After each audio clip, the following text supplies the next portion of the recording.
Hi everyone, 5 minute science में आपका फिर से स्वागत है। अच्छा, कभी ऐसा लगा है कि सेक्सुअल डिजायर मतलब यौन इच्छा को लेकर जो भी बातें हमें बताई जाती हैं वो कुछ अधूरी सी हैं। आज हम इसी टॉपिक से जुड़े कुछ सबसे बड़े मिथकों को तोड़ने वाले हैं, और वो भी साइंस की मदद से। तो चलिए शुरू करते हैं। तो चलिए सीधे मुद्दे पर आते हैं। स्पार्क को जिंदा रखो, मतलब ये लाइन हम सब ने कितनी बार सुनी है, राइट? पर क्या हो अगर मैं कहूं कि ये पूरा आइडिया ही शायद सही नहीं है। मतलब ये एक ऐसी सोच है जो पूरा गेम ही बदल सकती है। और पता है, यहीं से असली प्रॉब्लम शुरू होती है।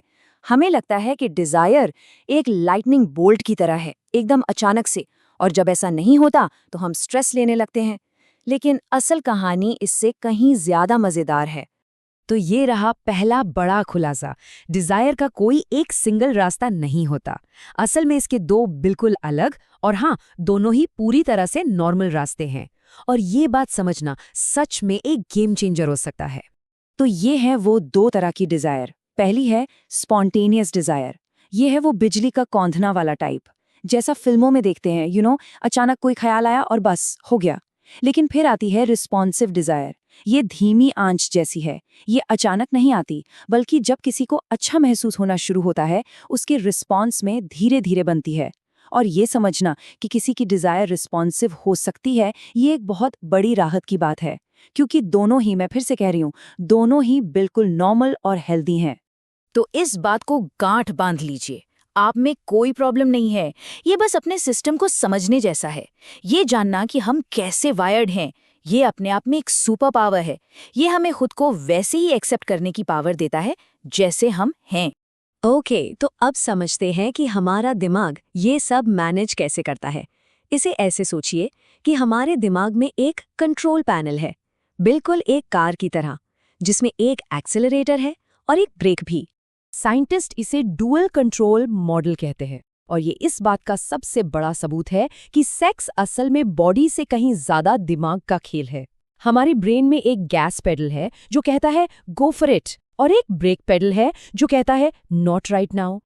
हमारा एक्सेलरेटर यानी कि ऑन स्विच हर उस चीज पर रिस्पॉन्ड करता है जो हमें अच्छी लग सकती है।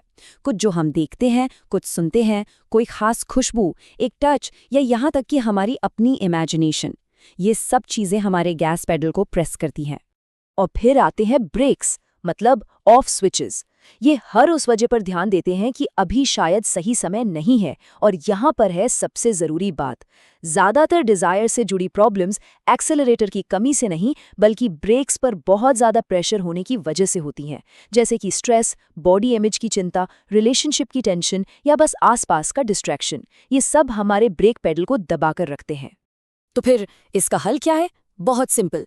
उन चीजों को ऑन करना है जो एक्सेलरेटर दबाती हैं, और उन चीजों को ऑफ करना है जो ब्रेक लगाती हैं। That's it. हो गया ना पूरा साइंस एकदम सिंपल एक्शन स्टेप्स में कन्वर्ट। तो इसे रियल लाइफ में कैसे अप्लाई करें? वेल, इसका जवाब एक शब्द में है, कॉन्टेक्स्ट, मतलब माहौल। सब कुछ इस पर डिपेंड करता है कि हम अपने लिए कैसी वाइब क्रिएट करते हैं। इसे समझने के लिए टिकल टेस्ट के बारे में सोचिए। एक ही तरह का टच किसी प्यार भरे पल में बहुत मजेदार लग सकता है, राइट? लेकिन अगर किसी बहस के बीच में कोई वही टच करे तो वो इरिटेटिंग लगेगा। टच तो वही है, बदला क्या? सिर्फ कॉन्टेक्स्ट। सबसे पहले है एक्सटर्नल कॉन्टेक्स्ट, मतलब बाहरी माहौल। इसका मतलब है एक ऐसा स्पेस बनाना जहां हमारे ब्रेक्स ऑटोमेटिकली रिलीज हो जाएं, जैसे बेडरूम का दरवाज़ा लॉक होना, सेफ और सिक्योर महसूस करना, कुछ ऐसा पहनना जिसमें हम अच्छा फील करें, या फिर सही लाइटिंग और म्यूजिक। ये सब बाहरी चीज़ें हैं। और फिर आता है इंटरनल कॉन्टेक्स्ट, मतलब हमारा अंदर का माहौल। हमारे दिमाग में क्या चल रहा है, शांत और रिलैक्स्ड महसूस करना, पार्टनर से कनेक्टेड फील करना, दिन भर के स्ट्रेस और टेंशन से फ्री होना। जब हमारा मन शांत होता है तो ब्रेक्स अपने आप ढीले पड़ जाते हैं। तो इसका मतलब ये है कि लॉन्ग टर्म रिलेशनशिप्स में असली गोल उस स्पार्क के पीछे भागना नहीं है। असली गोल तो ये सीखना है कि प्लेजर के लिए मिलकर एक सही कॉन्टेक्स्ट कैसे बनाया जाए। ये एक तरह का टीम वर्क है। और आखिर में सबसे जरूरी बात, प्लेजर ही असली मेजरमेंट है। बस ये इस बारे में नहीं है कि कितनी बार या कैसे। सवाल सिर्फ ये है कि क्या ये एक्सपीरियंस इसमें शामिल सभी लोगों के लिए अच्छा और सुखद है। तो मैं आपको इसी सोच के साथ छोड़ रहा हूँ, क्या हो अगर असली सीक्रेट उस स्पार्क का पीछा करना नहीं, बल्कि उसे पनपने के लिए एक सही कॉन्टेक्स्ट बनाना हो। अगर आपको ये अच्छा लगा तो लाइक बटन दबाइए, इसे शेयर कीजिए और ऐसे ही और कंटेंट के लिए सब्सक्राइब करना मत भूलिए। नीचे कमेंट्स में अपने विचार बताइए। कल मिलते हैं सेम टाइम।